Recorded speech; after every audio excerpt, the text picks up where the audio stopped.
Hi, this is Nabila Rahman. Welcome to the Tech Collective webinar, where we explore the latest trends and insights in technology and innovation. I myself have been holding leadership roles in the tech industries for many years and very excited to share today's webinar, which is to discover your ideal career, start with your purpose. And it's a topic that is very close to my heart as it speaks to the core of who we are and what we want to achieve. As we navigate through a world that is constantly changing and evolving, it's becoming increasingly important to find our purpose and meaning in life. This is especially true for those of us in the tech industry who are working with cutting edge technologies and driving innovation in all areas of society. But the quest for purpose and meaning is not limited to the tech industry alone.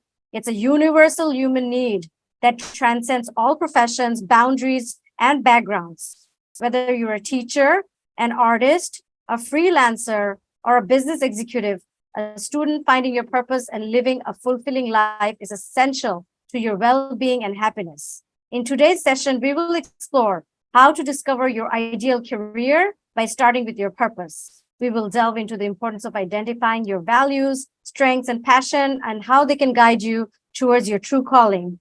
We will also discuss how to overcome obstacles and challenges that may arise along the way and how to stay motivated and committed to your goals. I believe that this webinar will be inspirational and transformative for anyone who's looking to find their true selves and making a meaningful contribution to their society and life. So let's get started and discover our ideal career by starting with our purpose. If you like our webinar, please like, share, and comment. Thank you. So like always, I'm very excited to introduce my co-host, Samuel Bretzfield, who is a tech entrepreneur living in Bangladesh for many years, and again, will be co-hosting with me in this webinar. Sam, great to have you again. Please introduce yourself and our very special guest for today. Absolutely, Nabila. Thank you so much again. But very, very excited for the audience. Again, I'm Sam Bretzfield. I've been living in Bangladesh for almost 20 years now. But anyway, I'm very, very excited today to introduce to you a very remarkable person. Her name is Nicole Serena Silver. And Nicole has a phenomenal background. She's a renowned author, a career expert. She's had work that's been in Forbes.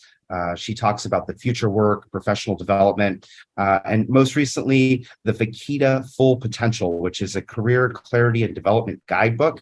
It offers a course on career transitions, how to find, your niche.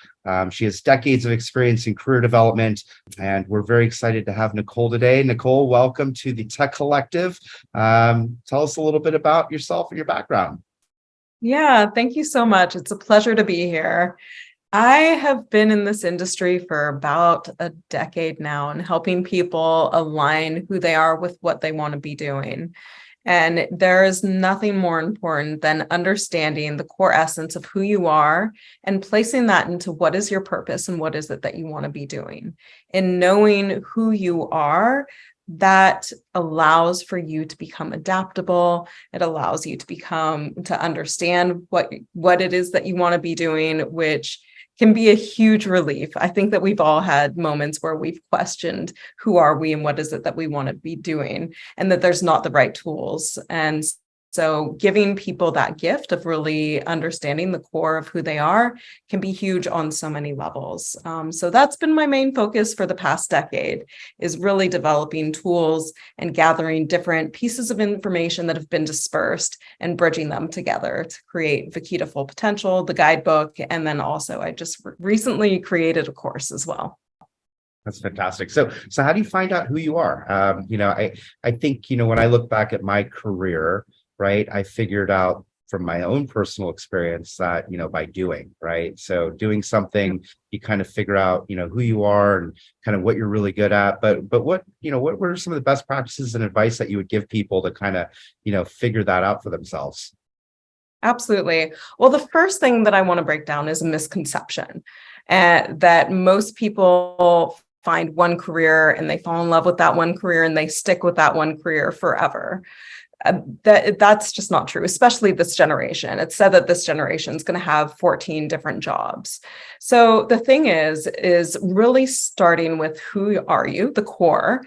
And that is something that what I've found throughout time and working with a lot of different people is that there's a core essence that we all have that is consistent. It's our knee-jerk reaction. It's always there. However, over time, perspectives change. The industry changes, we might have life situations that change, and that can make for figuring out a different career. So think of it this way, is who you are is like the roots of a tree. And then as you're growing, there's different branches, and it's identifying what branch is the best branch for this season of your life. And that can always change. So you can take the pressure off of yourself. But if you understand the core essence of who you are, you can adapt really quick whenever it is that you do want to make a change.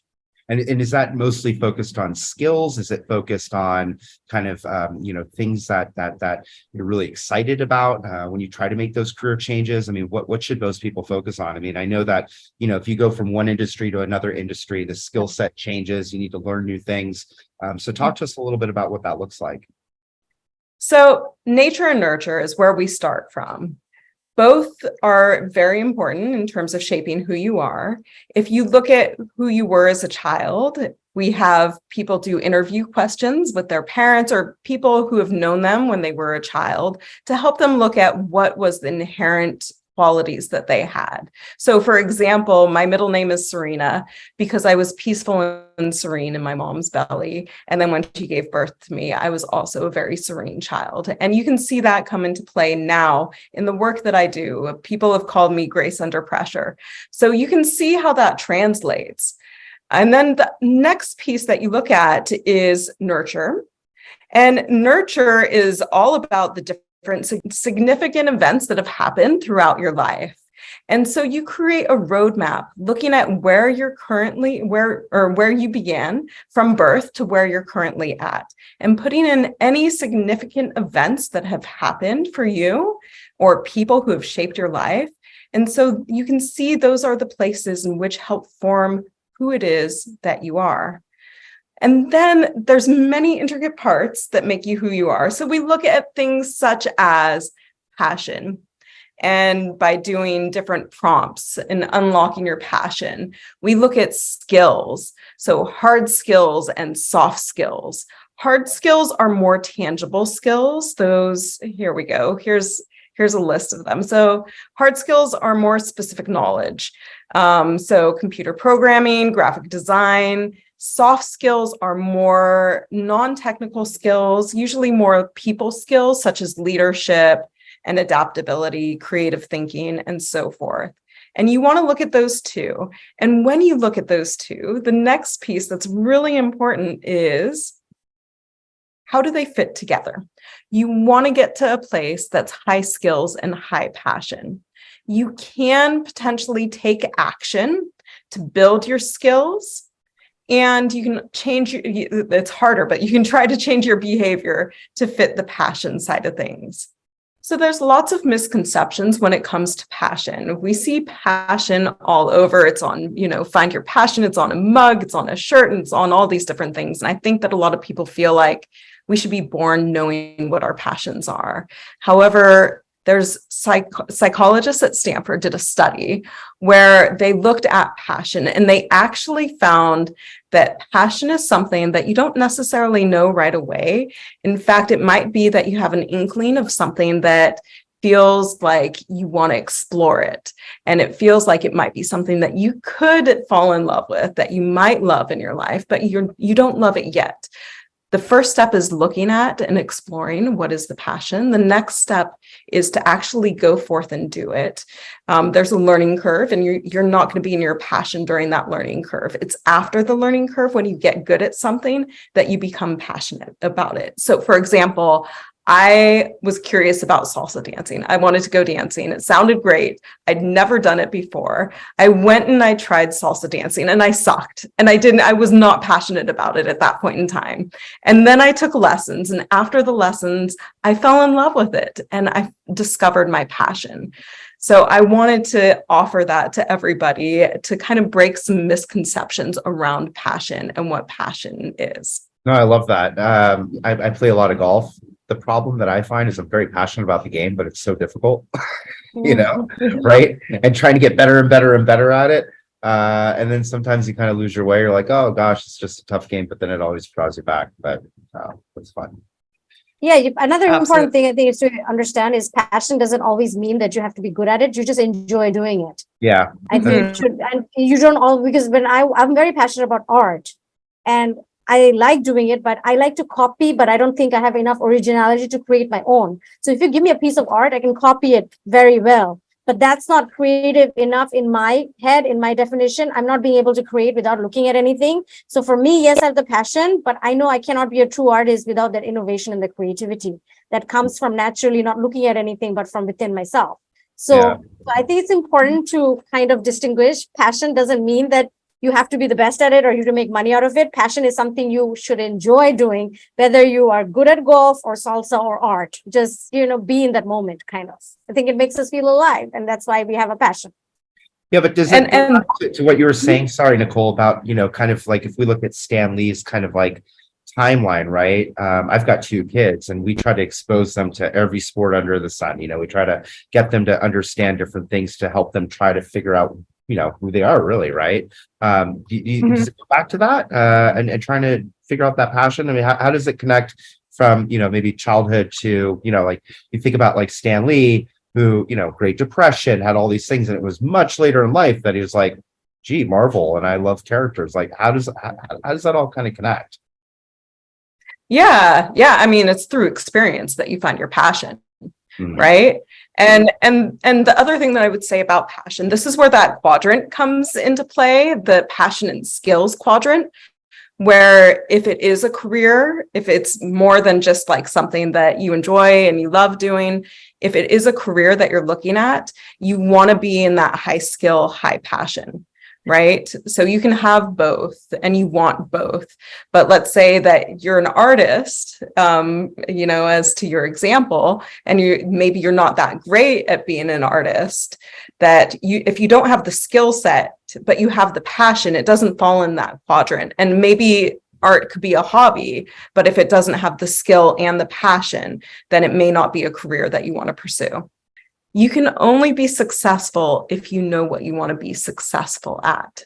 So identifying what it is that you want to be doing is incredibly important for the trajectory of your life and what it is that you want to be creating in your life. Now, to answer your question, Sam, there's lots of different intricate pieces here. So I'm not going to go through all of them, but looking at things such as what are your values? Both on a personal side, what do you value personally? And then what do you value in the workforce? In fact, let me show you that because sometimes that can overlap. So these are professional values. These are the personal values.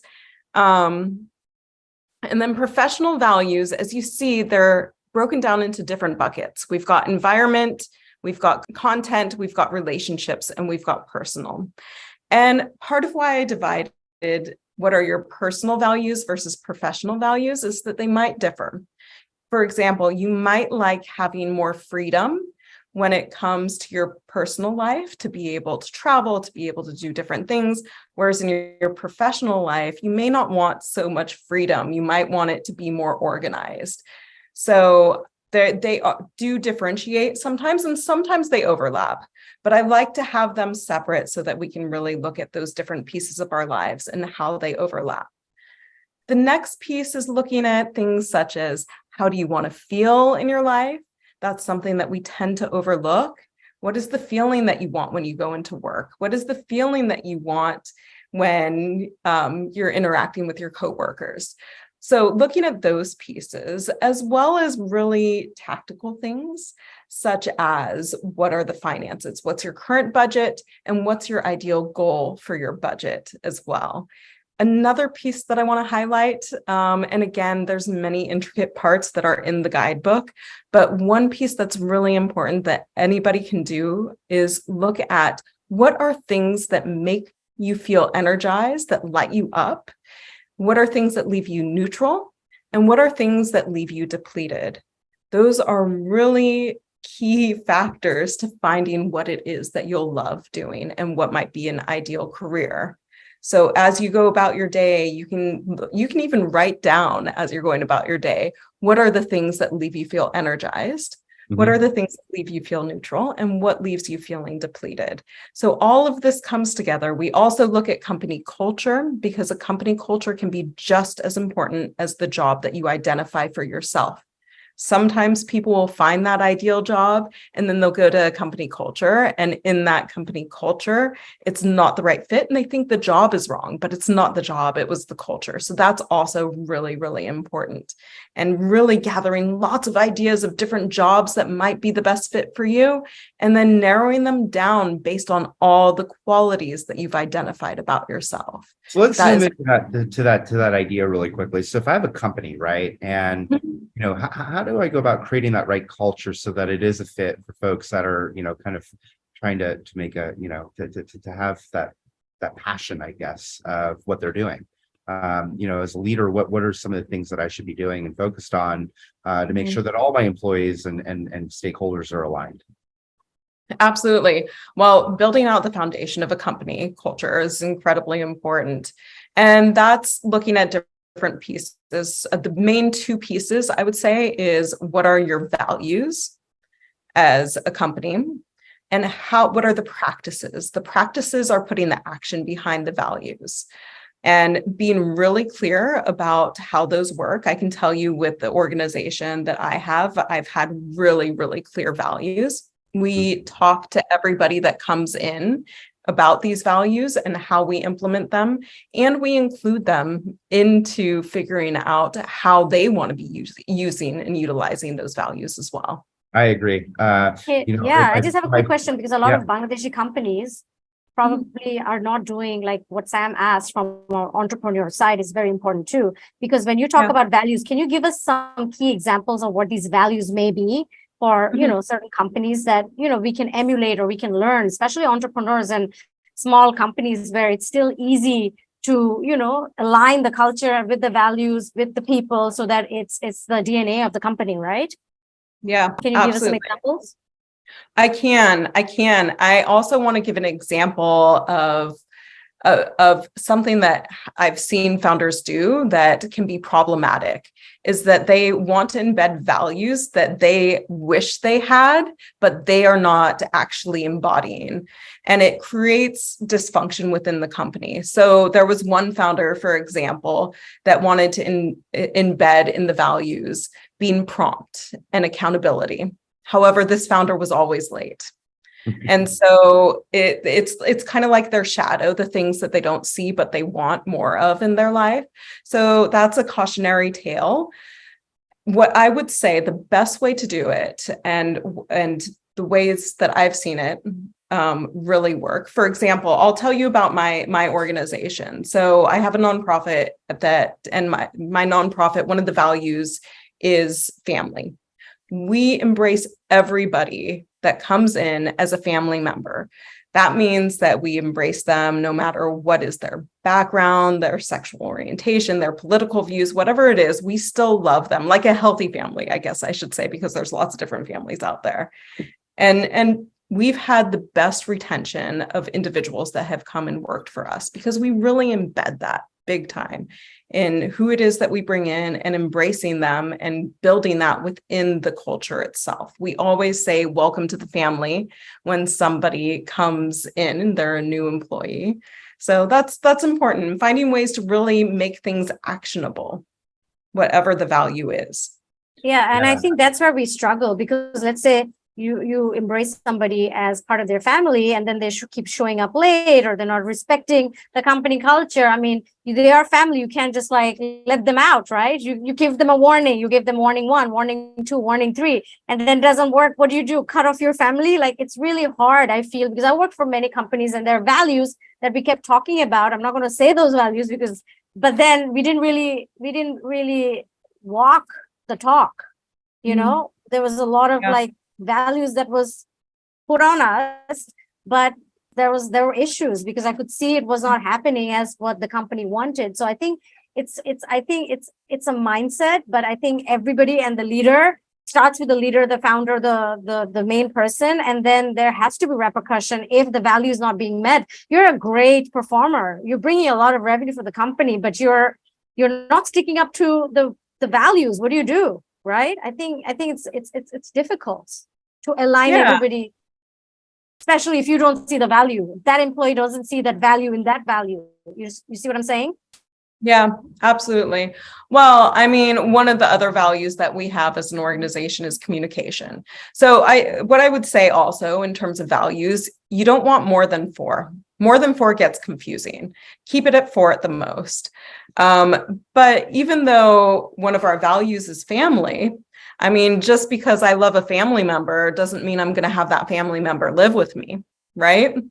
That it might be that family member needs to go off and do some growth work. And then when they are better, they can potentially come back, right? So you want people who are in alignment. And if there's people who are starting to impact the company in a negative way, you have to take care of that. Yeah, absolutely. I can speak from a little bit of experience. I worked for a company called Earthlink back in the 90s, and they had what were called the core values and beliefs, the CVMBs. They were actually formulated by a guy named Charles Brewer, who was the founder of MindSpring, and essentially Earthlink bought MindSpring. But we would actually recite the CVMBs in our meetings. We would talk, when we're talking to our colleagues, we would actually, incorporate the CVMBs in a lot of those conversations.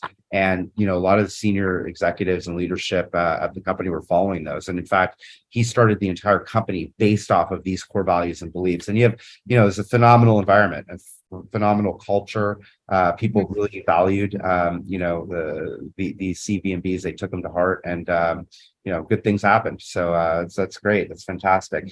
And so take us through a little bit of the book, Nicole. So when we kind of look at these different steps, right? If you can bring up that Stan Lee example that you had in the book really quick, I think that was really fascinating. Yeah. So you give kind of a life timeline of Stan Lee. For those that don't know who Stan Lee was, I'm a huge fan, but he created a lot of the Marvel characters. A lot of people, might not know who he is, but talk to us a little bit about kind of his path and a little bit about, what he did in his example, in this example here. Yeah, absolutely. So Stan Lee was brilliant. He is Marvel. He 100% is Marvel. So as you can see at the very beginning of we started his life, that's the most significant event, right? So 1922, he's born. And then the next thing that happens that impacts his life is the Great Depression. And the way that you want to go about doing this, if you do want to create a life map, is that you want to give it titles. I call it like movie titles, like what is this chapter of your life and how, and then underneath it, it's how has this impacted you? In fact, I can zoom in here, right? So the Great Depression, he was in a 1-bedroom with his parents sleeping on a fold-out couch, right? That's part of what impacted him. And then 1931, his brother Larry was born. So that would be the movie title, right? And then Lieber Legacy ×2. And that's kind of an inside joke. So I really studied Stan Lee to create this roadmap. And if people are wanting to create their own roadmaps, you can do this however you feel fit. In fact, I say throughout this whole guidebook, like really go about doing this, what feels right for you. It's not about rules. You do this. If you want to just write things in, if you want to color it, if you don't want to actually write things, you can also do symbols. So you know what these mean to you. That's the most important piece. And we'll just kind of go up a little bit more. We go into when in 1942, he joined the United States Army. And this was his own variation of Captain America. So again, Stan Lee created Captain America. So that was a part of the inspiration of him creating Captain America. And as you can see, there's lots of different areas. His daughter was born. Another daughter was born, and the fantastic was created. And that was the main tipping point for his career. And you just keep on moving up this roadmap to the point, actually, Stanley sadly has passed away. And it goes into some of his losses too. So these are all different events that had deeply shaped his life and his career and formed who it is that he was in this world. Got it. So as I do this for myself and I go through this kind of life map example, why is this important? Yeah, understanding the core aspects of what shaped you. Mm-hmm. Consciousness and awareness, having the ability to really understand these intricate parts of who you are allows you to apply them in ways that you have more control. The more you know about yourself, I think of it like a symphony, right? If you know all the different areas and all the different pieces within the symphony, you become the conductor. If you are unaware of the horn section and the horn section is just kind of doing its own thing in the background, and you don't have control of it necessarily. Whereas if you bring it all to the surface, then you're able to have better control of all of this. And what's really great about going through this guidebook and understanding these intricate parts of yourself is that not only is it good for yourself to understand this, it helps with your career. It helps when you're trying to get hired. You can articulate the different parts of yourself and why you would be a good fit for that role. And it's also helpful for personal relationships or in times of crisis to have this deep understanding of who you are, to be able to navigate things with it helps you navigate things in a quick way, and it helps with adaptability as well as things change throughout the world. Interesting. So yeah, I love this roadmap. I have another question similar to the roadmap. It's like with Stanley's, it ends with death. Let's say we are in midlife of our careers, of our life. We have another, 40 years, 50 years left, hopefully. Mm-hmm. So do I also create a roadmap for the future that hasn't happened here yet, but my dreams and manifestations, that this is where I want to be when I'm, 50. This is where I want to be. I mean, it hasn't happened, but this is a goal that I'm going to write a book. I'm going to go travel here, or I'm going to get this, not just career, but I'm going to get this kind of recognition. This is where I want to be. So can this roadmap be, obviously the next 40, 50 years that's left, can we create the roadmap as a manifestation guide, as a goal also for personal development and growth? Yeah, you absolutely can if you wanted to. This specific activity is not designed that way. There's things later in the guidebook that do go into future projecting, but I love that. Like, you can adapt that to go into the future of what it is that you want and what that looks like. I did an exercise once, and I love this, and I have it in the first edition, but I took it out of the second edition. But it's, if you were 100 years old and you're looking back at your life, what is it that you would have wanted to create? Oh wow, that's beautiful. So that's a we can still be where we are and say where we would have wanted to go and where we are now, and we still have time, and that's the beauty of it. Hopefully we have time. That's the beauty of it. Yes, absolutely. Absolutely. Yeah, I love that. Yeah. So with all these uncertainties about jobs that, Google, Facebook, everybody is changing, right? People losing their jobs with layoffs and all, with the tech giants. How can people use and also here looking for new careers or whatever that people are going through, how can people use the full potential guidebook to find a clarity and direction in their career and not freak out in this transition? Or what are some of the key principles that you would recommend from your book? Yeah, this is a great time for people to pause and reset and get really clear on what's next for them. I've also found a lot of the layoffs tend to be a specific type of person, such as a recruiter. And so if all these recruiters are out there going after the same jobs, it's going to be more difficult to land a role.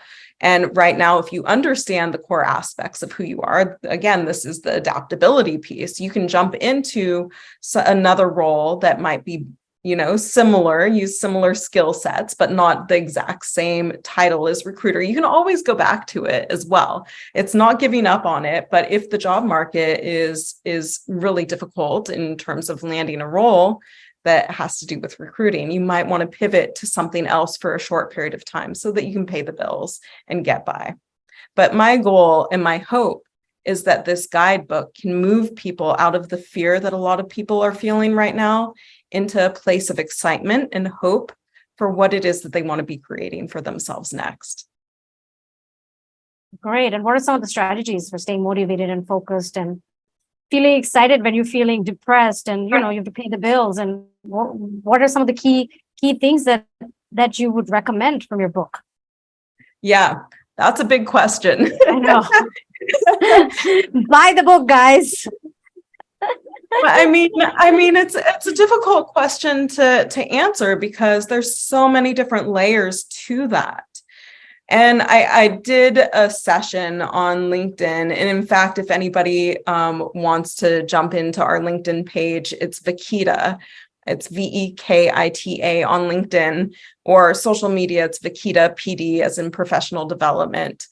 But we did a workshop on navigating stress. So when times of crisis hit, especially with the job industry, I tend to jump in and put out content that can be helpful for people. And I interviewed a guy that got let go of, who he was working at Google and he does mindfulness, and he was talking about how to navigate burnout. And he did a lot of research about navigating burnout. And when we're talking about going through a time of crisis, when the tech industry has imploded and layoffs are coming left and right and every which way, and trying to land a job is so incredibly difficult, burnout is inevitable. I mean, I've seen people posting about how many jobs they've applied to, and it's crazy. So really, it's about also celebrating the wins. Being really grateful for what it is that you do have in your life. That's so much easier said than done. And I don't want to be that person that's like, just be grateful. And it's totally like a crappy time. It can be both. Those two can live together. But the best thing that you can do from my perspective would be to really take time to take care of yourself and make sure that you build in self-care routines while you're going through this process. Whatever that might look like, everybody is a little bit different. Some people, it might be going for a motorcycle ride. Other people will be getting fresh flowers to put in the house. And then also breath. Breath is the most fundamental piece that helps us understand where we're at. If you are stressed out, your breath is going to be really short. And it's important to take a moment and just reset and take a really deep breath. I like taking a breath into my belly and then moving it into my chest and holding it for a few seconds and then releasing. It's like a nice automatic reset. Interesting. So, Nicole, let me ask you this. So let's suppose, I'm 45 and I wanted to make a career transition into something completely different than what I'm doing today. What would be the advice that you would give me to kind of get in the direction that I hope to get to? Yeah, well, I think it would have to be very individualized in terms of what it is that you're going for. But the guidebook walks through all those different steps. So being 45, you're still young. In fact, most entrepreneurs, side note in terms of entrepreneurship, but most entrepreneurs become successful around your age. We all hear the stories about the young founders, but it's actually around 45.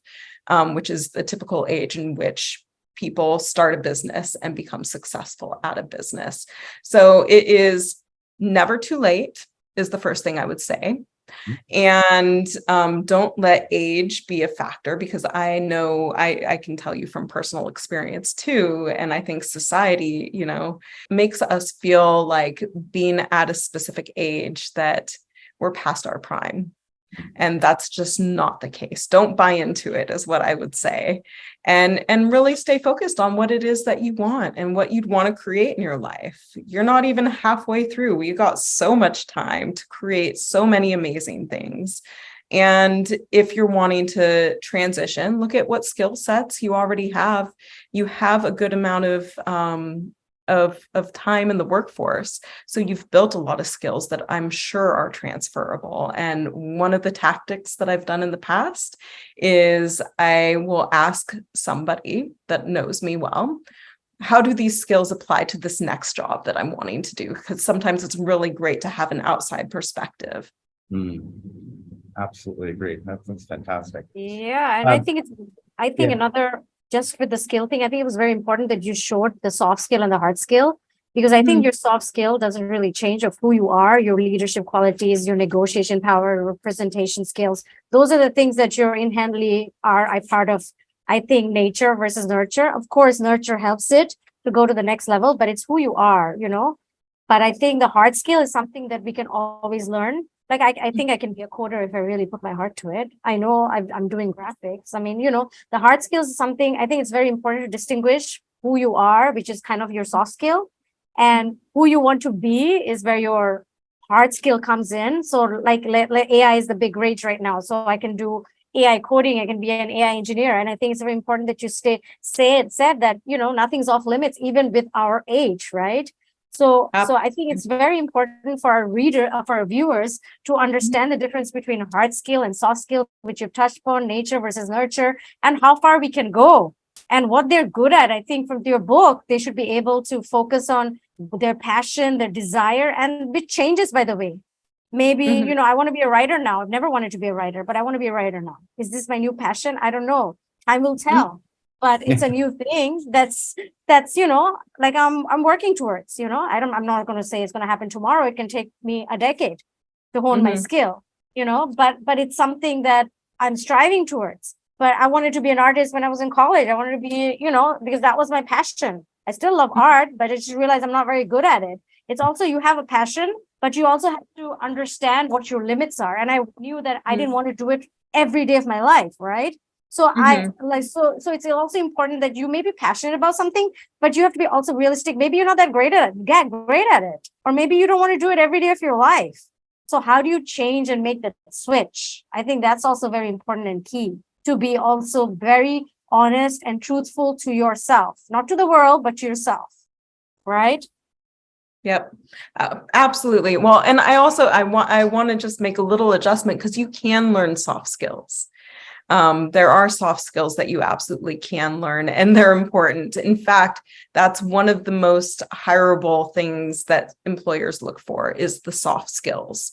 So you can learn that by reading different books and taking different workshops and different courses, or learning more about yourself and becoming more aware and conscious of how you're acting and how you would prefer to be acting. What is your personal brand, right? How do you want to be known? And you can build towards that. So Nicole, you just recently wrote an article about AI for Forbes. Is that right? I'm writing it. I'm in the middle of writing it. Oops. Okay. Well, give us a little context about how AI is changing the workforce and what you think is going to happen there. I mean, I think, you know, I've been playing around with, you know, Auto GPT, Chat GPT. I find it really fascinating and a way to be able to kind of enhance my productivity. I mean, what do you think is going to happen? Are people going to lose their jobs because of this stuff, or do we need to be worried? I mean, yes, some jobs are going to be lost. Absolutely. But that's true with any innovation. And one of the articles that I wrote about a year ago, I interviewed this wonderful woman, Rania, and she's in manufacturing. We talked about AI, and we talked about the fact that there has always been resistance whenever there is new technology. I forget what century it was, but Queen Elizabeth, she refused a patent for knitting because she was scared of what would happen to the knitters out there. And as you can see, we adjusted. And in fact, different jobs became available. And that's going to be the case here too, is that there's going to be new jobs that are going to be created as things get, there's going to be a period of time where it just gets a little mucky and it's a little bit difficult, and we're going to be in a lot of tension and it's not going to feel good, but then we'll come out of it and there will be new jobs that have been created because of AI technology. Do you think that mindfulness and kind of some of the things that we've talked about can be programmed into AI so that AI is maybe a little bit more self-aware about these sort of things? Is that important? Or, I keep hearing about how, the next kind of iteration of AI is going to be, AGI, right? Where these AIs are actually making themselves better. Do you think that that's important? Oh, absolutely. Without a doubt. Well, there's also another element that's called human flourishing, Okay. where AI is being used to enhance human qualities and the human potential. So there's lots of different ways. You can see that with the Aura. I think it's called the Aura Ring. Is that right? That tracks your sleep. It tracks your sleep and helps you in terms of like moderating how you're doing throughout the day. You can also see it. There's different chatbots that are going to be more personalized depending on what is your race, how do you identify sexually, all these different things that can help with mental health. There's lots of really interesting innovations that are coming along to increase our human potential and really be helpful to people as well. So there is a utopian piece to AI and there's a dystopian piece, and both are true. With any technology, it's about who's utilizing it and how are they utilizing it. What excites you most about AI? Well, what I'm really interested in is to see what we can do if we are able to hand over some more of the jobs to AI. I'm really interested in playing with universal income and what something like that might look like. That to me is fascinating. I think that work like what Vekita does is going to be incredibly important, because if people don't have to do anything and they don't know what their passion is, there might be some laziness, for lack of better words. But it's a really interesting experiment that I'm curious to see what we can do and if we can get people more engaged in their passion and what it is that they love doing, and maybe healthier ways that can increase that human flourishing. That's fascinating to me. And what scares you the most? Ooh, what scares me the most? Probably a lot. Well, I interviewed somebody who is a futurist and we talked about worst case scenarios. And one of the things that's predicted that is going to happen is that a lot of AI and also information that is being gathered on everybody is going to be utilized and specifically targeted to you so that to create disruption within society. So let's say you're in a cab and all of a sudden in that cab, an ad comes on or a news item comes on that is specifically in alignment with the thing that gets right underneath your skin. And imagine that happens to everybody all at once, and it creates a complete chaos throughout society. So that's something that's a little bit scary, and the deep fakes and how are we going to tell what's real and what's not real, and just the whole manipulation of things. Yeah, it's an interesting time. And I think a lot of thought has to go into the way to program these AIs to think, right? That it doesn't get to that level of that would be a scary world. My gosh. If everybody got the same ad at the same time that gets underneath their skin, my gosh, that would be chaos. Well, everybody will be seeing different ads because it'd be different. Because they will have different trigger points for you. I mean, we're already seeing ads that we're already seeing ads and whatever we're talking about, but now these ads will just get under our skin. So everybody try to be zen and be mindful that don't get triggered. So you start breathing. The one thing that freaks me out though, I think, is like control over populations, right? So if AI knows so much about me, it knows that, am I a good person, am I a bad person? Did I jaywalk today? Did I, speed and go through a stop sign? and tying that into a digital currency that might be taken away from me, and having a social score, and really having more control over us, I think that gets me a little freaked out, because it takes a lot of the freedom away, and having more control over people. I think that there's a lot of thought has to go into this stuff, and I think we're very much at the kind of the very, very, entry level, the very, it's just scratching the surface. I mean, I remember, 94, 95, when pure play internet came out, people were able to dial into the internet. That was such an aha moment. And as things got faster, faster, and faster, now everything is digital, right? And, Right. it took a while for, people to adapt. And I think this is going to happen even faster. I mean, I think OpenAI was able to accumulate like 100 million users in like 5 days or something crazy, like the fastest ever, right? That's really crazy to think about that. So it's going to be a really interesting world. I'm very excited though at the same time. And I think, from a productivity perspective, you're absolutely right. I think people are going to have to learn new skills. I've seen people now becoming Chat GPT prompt engineers. I think that's really kind of interesting, and getting paid to, come up with interesting prompts. So it's a brave new world out there. Very, very cool. Yeah, thank you so much. Nicole, we're running out of time. So if you want to say anything about Vekita book, it's available online. The deal you're giving us for the UNB platform, and then we can just wrap it up. Yeah, I want to make this guidebook really accessible, because it is such important information, and I really want to put this in the hands of people. So I'm offering an incredible discount to all of you, where so the guidebook here in the US, it costs $35. But for you all, for a period of time, for the next couple of weeks, I'm going to put it out there for $5 US. So that it can be accessible, because I really want you to have this. There is nothing more important than understanding who you are and what it is that you want to be doing with your life.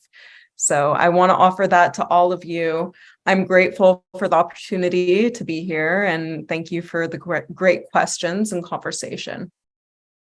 Thank you so much, Nicole.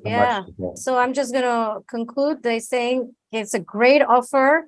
I think so grateful, Nicole, for your time and the amazing offer you're giving. And I think, there's a lot of potential. The world is, as we talked about, as the world rapidly changes and new technologies emerge like AI, etc., and it'll keep emerging, it can be very difficult to navigate career paths and find the right fit. And I think with the guidance of Nicole's book, the Vekita Full Potential Guidebook, career-minded people in Bangladesh, and I think all around the world, can gain clarity. I know I will, that they need to make informed decisions about their future, find their purpose, and ultimately live fulfilled and engaged lives by aligning their own strengths, values, and passions. And they can carve out unique career paths. Thank you, both of you, so much. Thanks, Nabila. Nicole. Bye. Thank you.